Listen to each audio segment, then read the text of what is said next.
আসসালামু আলাইকুম।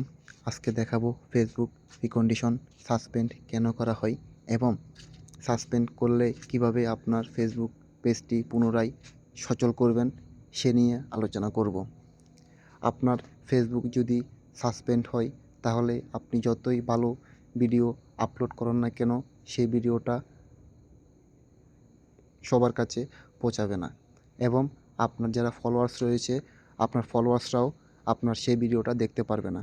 আপনার কোনো ভিডিওই ভাইরাল হবে না। অতএব আপনি যদি ফেসবুকে আপনার ভিডিও ভাইরাল করতে চান অথবা আপনার ভিডিওটা আপনার ফলোয়ারদের কাছে পৌঁছাতে চান তাহলে অবশ্যই আপনার ফেসবুকের যে সাসপেন্ড সেটা আপনাকে ঠিক করতে হবে এবং এই সাসপেন্ডটি আপনি কীভাবে ঠিক করবেন সে নিয়ে আজকের এই আলোচনা। চলেন ভিডিও শুরু করা যাক। তো প্রথমে আপনাদের কি করতে হবে, আপনাদের পেজের যে লিঙ্ক সেই লিঙ্কটা কপি করে নিতে হবে।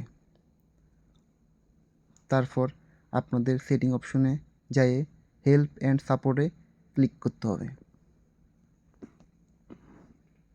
তারপরে রিপোর্ট এ প্রবলেম এখানে ক্লিক করতে হবে। এখানে connect to report problem click করতে হবে। তারপরে ইনক্লুডিং এখানে ক্লিক করতে হবে। তারপর আপনাদের পেজ, আপনার যেহেতু পেজের সমস্যা তাই পেজে ক্লিক করতে হবে।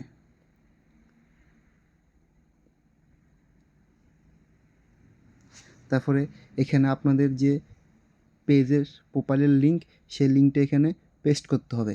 আমরা আগেই কপি করে রাখছিলাম, এখন সেটা এখানে পেস্ট করলাম।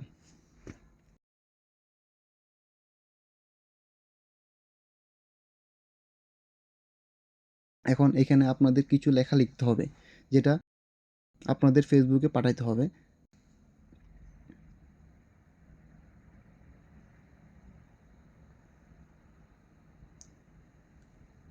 Dear Facebook team, I having error my face recommendation option support please review and help me.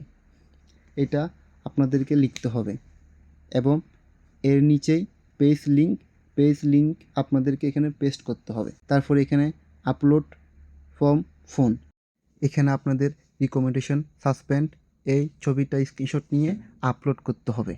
তারপরে উপরের ডানের কর্নারে সেন্ড বাটনে ক্লিক করতে হবে। দেন হয়ে গেল।